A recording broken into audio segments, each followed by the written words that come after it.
mu yi hutuba da magana game da muhimmancin sallar dare, kuma sallar dare ga wanda bai saba ba baya yi yanzu an lokacin koyonta, lokacin sanyi, lokacin da dare yake da tsawo, a yi magariba tun 6 da wani abu, ba za a yi sallar asuba ba sai kusan karfe 6, kusan awa 12 ba kaɗan, duk dare ne. Idan bacci mutum zai yi ya kwanta bayan isha'i zai yi ya kwanta har ya gaje ya tashi, ba a yi kiran sallar asuba ba.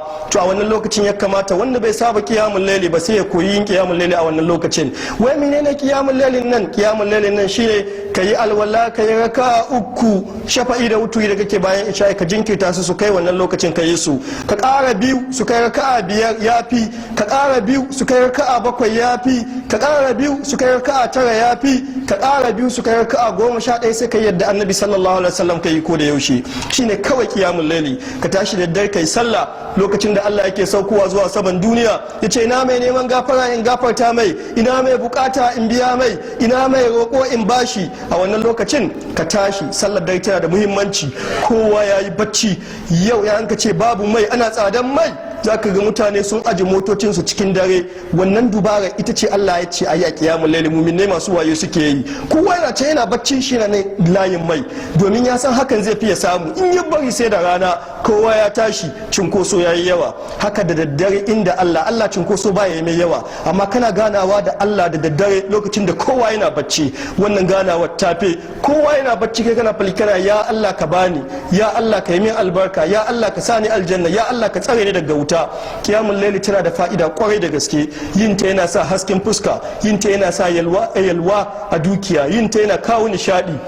Sannan wanda adda mata, annabi sallallahu alaihi wasallam yace Allah ya yi rahama ga mutumin da ya tadda mata ta yi sallah da daddare bata tashi ba, yayyafa mata ruwa. Allah ya rahama ga mace da ta tadda mijinta ya yi sallah da daddare bai tashi ba, ta yayyafa mai ruwa. Domin idan mace da namiji suka yi sallah, mata da miji raka'a 2 kacal, annabi sallallahu alaihi wasallam yace za a rubuta su cikin wadh-dhakirin Allah kathiran wadh-dhakirat. Raka'a 2 kacal suka tashi suka yi, shi abin da ya har da ce kawai alamtara ya tashi ya karanta ta, mata ta yana baya tana bi ne sallah, aka raka biyu karanta wata sallah da sura da ya iya, za a sa shi wani na cin na tajan tasbahu yana ta shi kuma ya samu, za a sa shi cikin wadh-dhakirin Allah kathiran wadh-dhakirat, masu yawan ambaton Allah maza da masu yawan ambaton Allah mata. Wani na cikin wani falala da waɗanda ke da aure suke da fe da waɗanda ba su da aure. Annabi sallallahu alaihi wasallam yace duk wanda ya tashi yayi sallah da raka'a da aya 10 kacal, aya 10 ya karanta cikin sallah tai, to za a rubuta shi, ba za a rubuta cikin gafalallu ba.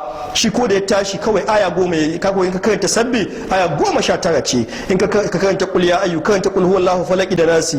Wannan sai ya ce wanda ya karanta aya 100 za a sa su cikin masu babban rabo a wannan yinin. Ka je kasuwa bata yi ba, ofis bai yi ba, wani ya bata maka rai, baka son kai hasarar wannan dare, tashi kai raka'a 3, raka'a 5, raka'a 7 cikin dare, karanta aya 10 ciki, karanta fiye da aya 10, duk kana karantawa da yawa kana samun lada da yawa. Ya wuce karanta aya 100, an rubuta ga cikin wanda suka samu babban rabo a wannan ranar.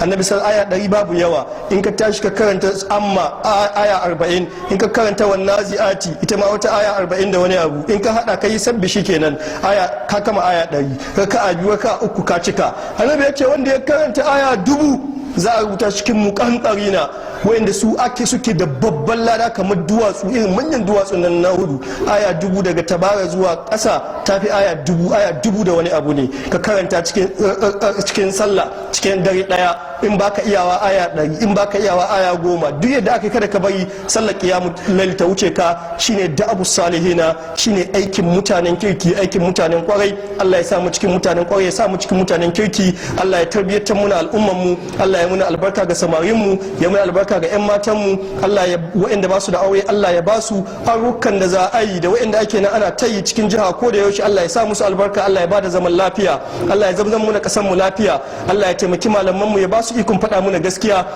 Allah ya taimaki shugabannin mu, ya ba mu iko, ya ba su yi muna adalci, ya aza su ga abin da yake so. Allah ka taimaki 'yan kasuwan mu, ka ba su tausayin jama'a, ka tabbatar muna zaman lafiya a kasan mu.